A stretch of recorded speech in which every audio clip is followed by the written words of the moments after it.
2014, it's going to have a lot of great albums. I can already tell because of really January not being specifically star-studded. However, the ones that have come out, the ones that we've talked about, we have had a lot of good things to say. We've had a lot of good albums to talk about, whether they be surprises or not, and we're here to talk about yet another one that has been a couple years in the making, ever since 2009 with their last album, The Whirlwind, which I do believe I covered on the old channel. But that old channel is no longer with us, which means that this is technically speaking a Cover Killer Nation debut for Transatlantic. You would think that maybe by now I would have tackled their discography because I tackled the Dream Theater discography, because this is a project in which Mike Portnoy is a part of as a drummer, along with members of Spock's Beard, Flower Kings, and the like. And also, at one point in time, during live shows, included Daniel from Pain of Salvation. Their new album, Kaleidoscope, coming out here in 2014.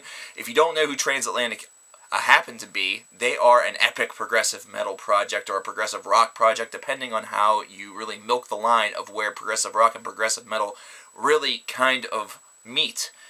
And Kaleidoscope is a beast. Now, there's a couple things about these guys that are almost customary. The first one being epic long songs. This is something where they are suites that last anywhere between 20 and 30 minutes. There are usually a couple of them on each album, with the exception of The Whirlwind, which in itself was one gigantic long conceptual album at 77 minutes in length by itself. And that album was one hell of a ride. I still remember Bridge Across Forever.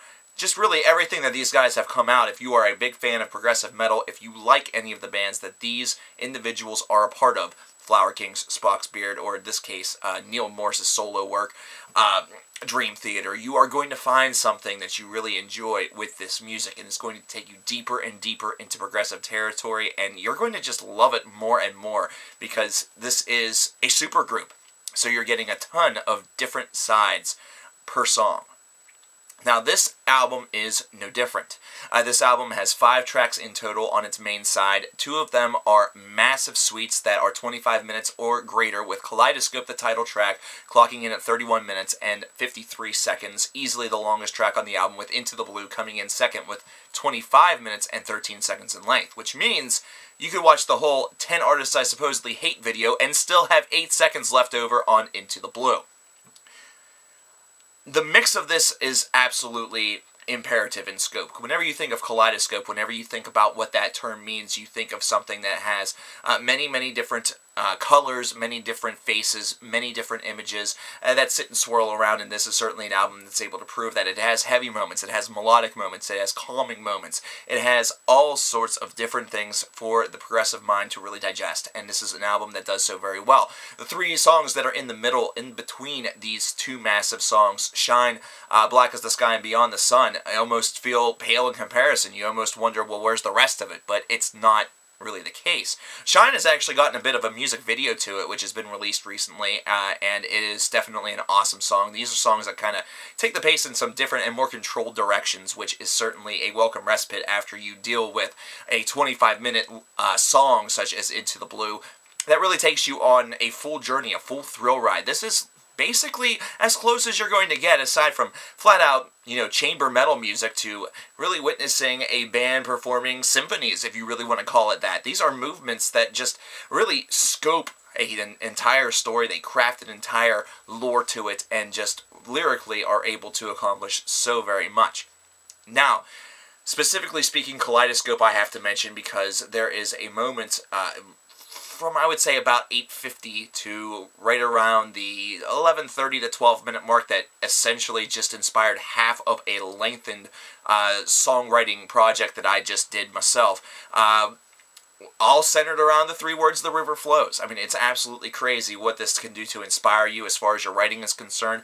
Whenever you think of a kaleidoscope, you also think about your mind somewhat being expanded a little bit. It almost harkens you back to the 1970s and the late 1960s, really with a lot of, the acid travels and everything like that, and a lot of drug use. But this is something instead just really encourages and stimulates your mind in the fact that it is just very intelligently crafted music that has tremendous structure to it, not to mention it is mind-bending in the fact that all of this is somehow linked together, and they do so very, very well. The construction on these songs is 100% top-notch. We're talking about high-quality musicians that are able to really transform and take their craft to a higher level whenever they're together in the room, and this is a band whose return, which was only as recent as 2007, 2008, is really a welcome back for the progressive metal scene. And with Mike Portnoy having a little bit of time on his hands to dedicate to like 10,000 bands, it's only fitting that Transatlantic gets a nod back into existence. And man, oh man, oh man, prog fans are going to just love this. This is an album that has something literally for every single progressive metal or progressive music fan out there.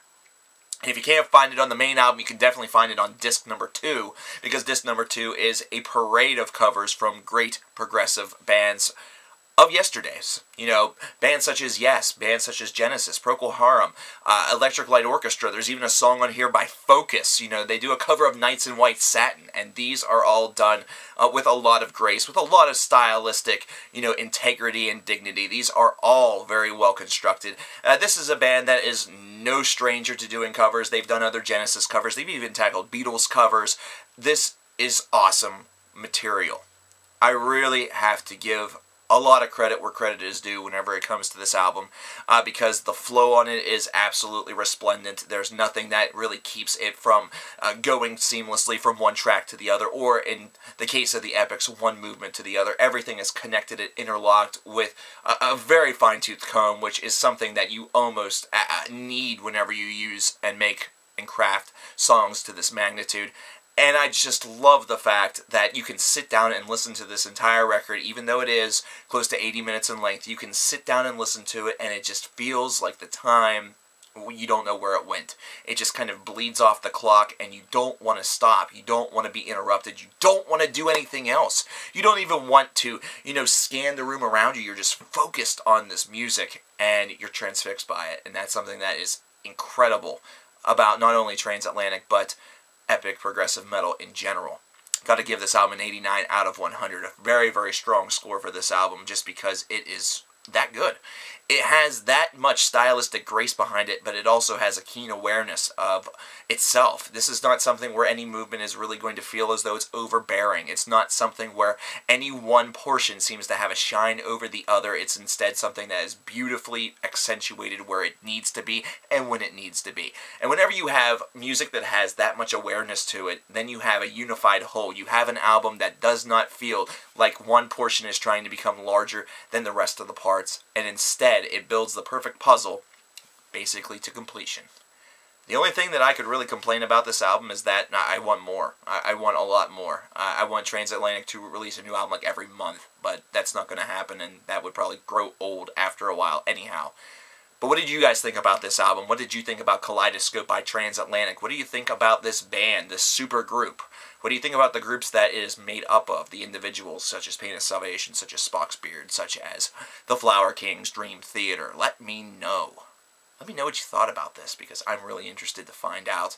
And for those of you who really like the harder, the harder edge stuff, the black metals, the death metals, and things like that, who really don't give a lot of a trial and error to prog, or just don't find a lot for you in prog, maybe give this one a try. It's just simply based around the fact that it does have a lot of great musical sense to it, and that's something that I think even everybody can appreciate, really.